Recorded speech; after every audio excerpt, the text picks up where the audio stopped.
now. And I'm so happy today to have Hubert Pilloud here with me. Hi, Hubert. Hi, Shara, how are you? I'm so happy that we finally made it. People don't even know the drama that we've just gone through to get here.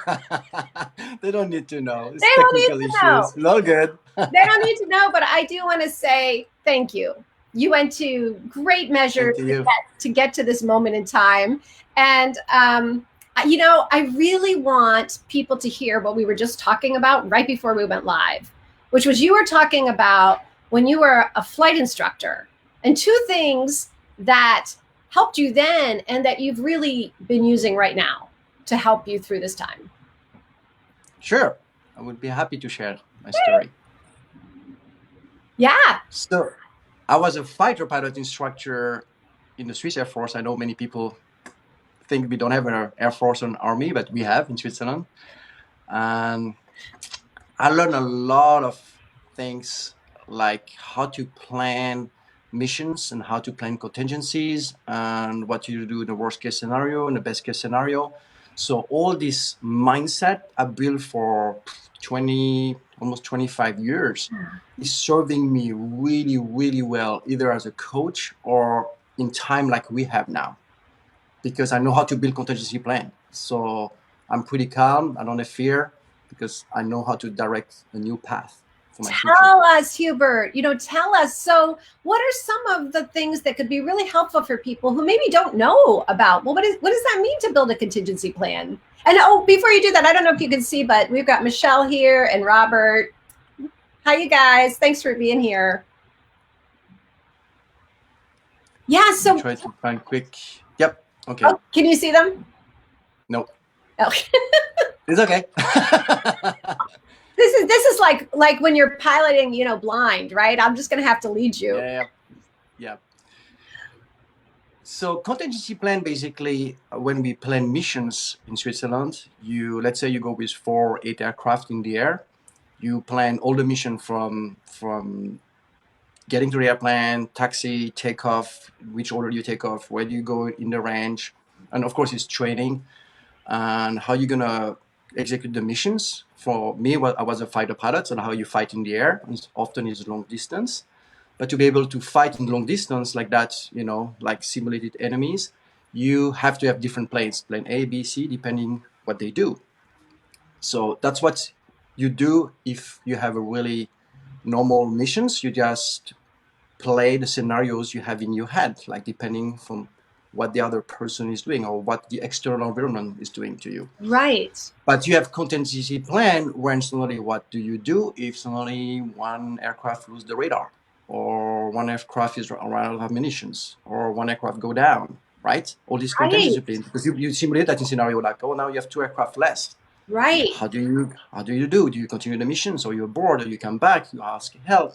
How do you do that? And you plan that on the ground. Because I often say, to think I'm a scuba diver instructor as well. It's like when you're under the water or in the air, you are 3 dimensional, and you're always 3 times dumber than on the earth. So everything you want to think through gets slower or confused. So you need to have a very good picture on the ground of what you're gonna do in the air. Diving too, if you go diving really deep, I do really deep diving, you Yeah. need to have a mindset like, if something go wrong there, I can do that. If that go wrong, I can do that. So that's all the contingency plan. Okay, but here we are, right? We're in a time when a lot of us maybe didn't know we needed a contingency plan, Yeah. like what you're talking about. And I bet you also have experience of on the fly, what's the mindset? What do you do? How do you think? How do you take care of yourself when you need a contingency plan? So, for example, now my contingency plan was, when everything started like 2 or 3 weeks ago, like, all the restrictions we have, like, staying home, thing like that. It took me like 4 or 5 days to readjust. And Yeah. one thing I knew I needed to do is sleep more. So the only thing I did, I didn't put my alarm clock in the morning. And I was never really late. I was maybe half an hour, most an hour later. But this extra half an hour, give me really more strength to go through the day. And during 4 days, I replan the things and I use my contingency plan. So So that's what I was doing physically, and I try to keep as well my routine. So my routine, I always my morning routine and evening routine, I really kept it solid because that's for me like the foundations. You need to have something solid you can stand on and move from there. I love this because, I've talked to a few other coaches and sleep keeps coming up. And I love that you're underscoring that as well. Yeah. Sleep, rest, nourish your body. Like you were saying, right before, like about your runs and yoga. Yes. Like.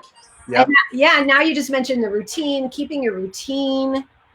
Yeah, I changed my routine, like my sports routine. So I still practice exercise 7 days a week, but then now I was going to the gym and yoga sculpt. So now what I do is like I go running 10 miles, and one day yoga stretching, another day 10 miles running. So I Yeah. switch back and forth just to keep the energy going. You need to move. You need to get your body, re-energized every day. So I love that's it. super important. Sleep, energy, and good food. A lot of vegetables, a lot of water, no alcohol. It's like that's the best things because you get really you perform really better. Like if you get the sleep, get the exercise, and a good diet. Yeah. I want to say hi to Eric, who's joining us. Hi, Eric. Um, Yeah, so Hubert, I hear what you're saying. So it's like here we are, kind of mid-flight, and we need a contingency plan. And what I'm hearing you say is first and foremost, like take care of yourself, get the Yep. sleep, healthy foods, exercise, and then tell us a little bit because I know this, but other people may not know this that you have just done a big pivot, and it's like you've got your body and your health together. And then tell everybody else, what did you just tell me about what to Yes. do? So I was approached by a nonprofit, an international nonprofit, at the beginning of the years to teach leadership in Burundi. Burundi is a country east of Africa, north of Congo. It's a very small country, around the size of the state of Maine, with 12 million people living in it. An average age is 17.3, so a lot of young teenagers. Okay. Yeah. Um, Interesting things there is the China's and Vietnam is really building a big power network and as well a big cell phone network. And as surprising as it is, there the kids have cell phones, like smartphones, even if they're really poor, but with a very basic keyboard, like with numbers and like the old phone numbers when one is ABC and two is Yeah. US. Yeah. But they can watch video, they can read text, so they can learn, right? So they wanted me to go this summer teach leadership to around 1,000 youth, and the idea is this youth will go, in the country and try to train more youth. So that Awesome. was the ideas, and I was supposed to go there in August. So I was building a leadership course for them, and it would Right. have been my beta versions, try to build a very good course for them. But now with the situations, everything is postponed. We don't know if the end of the year or next year, so I have to flip over everything I was planning. So the leadership course was planned to go after online the second half of the year. So what I'm going to do now, I'm taking the leadership course online now. So I'm building it that this summer I can launch that online, and this winter or next year I can go in Burundi with the course. So that's flip over contingency plan. Well, So I don't waste my time. So I'm just continue working because it's still the same vision, it's still the same path. Like this is the same mission, flying, the same mission, the same thing, but I just have to change the path. wow. You're saying it so casually, but I want to stop for a moment and really appreciate. I do, really, Hubert, because it would be easy to get really thrown off by all of this, right? And feel like, oh, what's going on? But it feels like you have this really grounded centeredness about, I know what my mission is. I see how I'm going to really, be with these kids and teach these kids and offer, have a big impact. And you got yourself like calm and grounded and healthy. And then you pivoted, right? Yeah, Like, yeah, and because time is at the essence. The only things you never get back is time. So it's like either I'm sitting here, procrastinating, or I move on. So yeah, that was my move on. So. I love that. Christy Kunstler's here. Hi, Christy. Good to see you. I love this because, you know, we have this amazing community of coaches, right? Yeah. And it's so much fun when we're here. Like, no matter who I'm talking to, I always see, you know, the other coaches are stopping by and supporting one another. It's really nice. Um, so, Hubert, can you say a little bit more about maybe what has led to this person who I'm talking to right now, who is able to have that mindset of, okay, all right, here's what I'm going to do. Now I'm going to do the course and, you know, get that done first. And, you know, what's contributed to you being able to do this? I think it's building habits, right? So basically, if you use during many years to plan ahead, plan missions, plan contingency things, the Yeah. brains kind of work like that, right? But it was playing against me for a while because the last maybe 10 years when I started to do more personal developments and a little bit less flying, all during 20 years in my head, I was always thinking the future, right? Because when you fly, you look ahead, not what is going on now, but what is going forward, Yeah. like what is going like in 5 minutes ahead, because you fly 500 miles an hour, right? So you want to know what's coming ahead, not where you are. If you think about the present, where you are, you're too late. So my head was always thinking ahead, ahead, ahead. And after when you land, the things you do, you look back on the mission because you debrief. So I was looking at the past and the past and the past. And I was like, you know what? I never live in the present moment. And it took me time to unwind that. But now my expertise and my experience come very handy because I can say, oh yeah, I know how to think ahead and plan ahead and have my contingency plan because I did that for 20 years. Well, So also, what I'm hearing is that you know how to look ahead, but you also have practiced being in the present moment and you know how to sort of debrief what has yeah, happened. All of those. that's just super important. Like I did a video like maybe a month ago about the 3 things we do when we create a missions, and you can basically drive your life in the same architecture. Is basically you brief, you execute, and you debrief. I think many people, plan, brief, execute, do their work, do their stuff, build a family, get the stuff going, but they often never debrief. You know how important it is at the end of the day or the end of the week to really sit down and really like look back. As a pilot, you take every 10 seconds of the flight, you have maybe a 2-hour missions, you debrief every important seconds of what you do. And imagine when you have missions with like 40 aircraft together fighting each other, and it's like a big movie theater, you see all the aircraft moving on the debriefing screen, and you debrief every second, like everything's like very big events. And you really debrief as well. Sometimes people look just the problem like how it occurred, like the last steps, but sometimes the problem started like 5 steps before. That's where you need to go to the root cause, right? In flying, we have that often, like if somebody, like it's all simulated, right? It's all training. If somebody shoot you a missile, say like, hey, in 10 seconds, you out of the game. Say, okay, but it's not 10 seconds before when the guy shot you. It's like maybe 5 minutes before when you do these tactical decisions who drive you in the wrong path. And then, 5 minutes later, somebody got you. So in life is the same kind of philosophy, right? Where you really have to, if something doesn't work, so like, well, like before it doesn't work, the connections, we couldn't work these connections, right? Right. Right. Yeah. So either I can go just one step back, or I can go really back down and back down. So like log out of Facebook and log out of your phone and like reset everything and reset and it work, right? So either I can stay stuck in the last step, or I go like 5 steps down and I start from there, right? And that many people, I think, in business or personal life, they forget to do that. And it's so simple. Like if you take a day during the week, whatever day it is, comfortable with, sometimes the weekend is the best. Right. You can sit down and really like debrief your week. And if you have a partner, debrief with your partner, like the good things, the bad things, how you can improve. That's what we do. You know what is occurring to me? As you said, this is so great. I love this too because I haven't talked about this with anybody. And what I'm thinking is right now, things are happening so fast, right? There's just this like crazy. And what would it be like for whether you're with, one other person in your house or it's just you or you have a whole family? At the end of the day, each day right now, if we stopped and like you're saying, debriefed. Like, Debrief. hey, Yeah. how's it going? Yeah. Where were those times maybe there was some, prickly, or, maybe even people are having fights, or, things are need to be talked about. Like, how different would it be if we sort of had that debrief at the end of the day?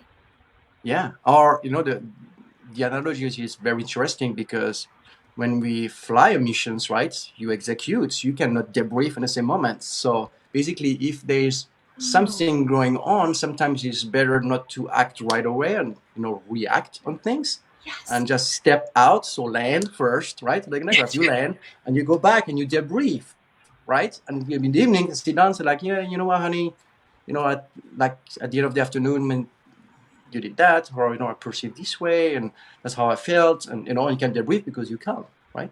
You're Oh, not in the fight of actions, right?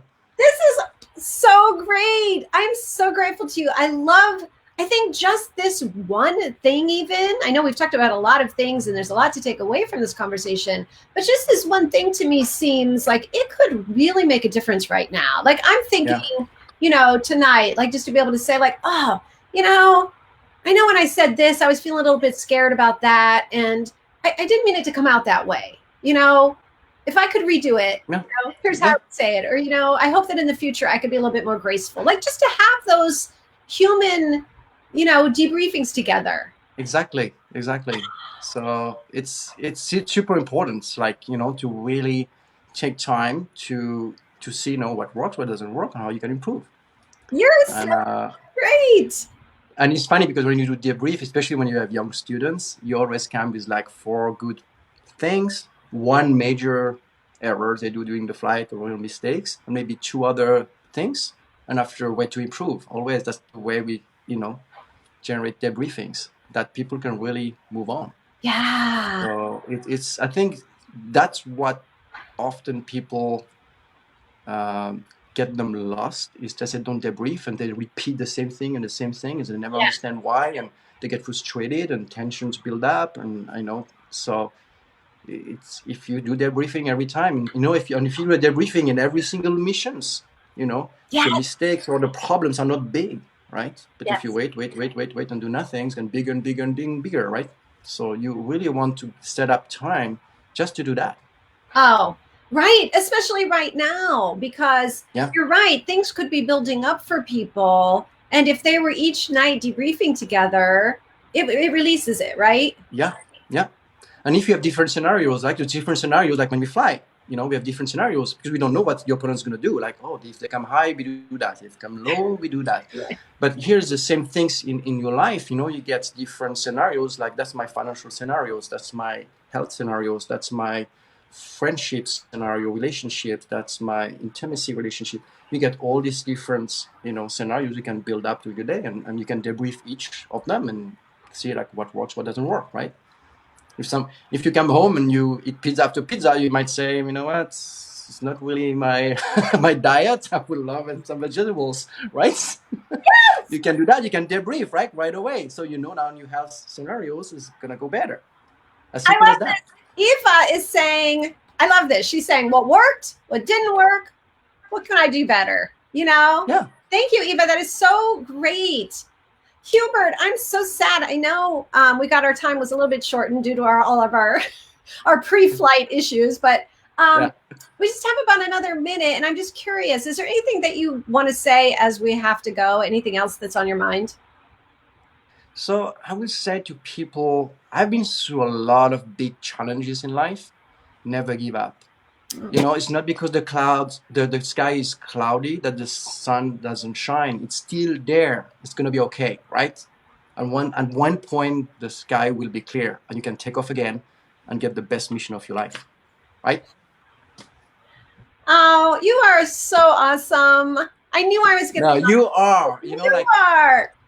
the CHBC tribe is so like it's like my family. Like it's such beautiful people, and I really honor all your work, like all the events. Like you show up and you're vibrant and you have energy, and I'm really appreciate you, honor you. What you do now is like amazing. So thank you so much. I so appreciate you, and I loved our conversation. I loved it. Thank you so much. You have to do it again. We will. We will. Yes. All right. Thank you, Hubert. Take care, okay? Have a good one. Bye.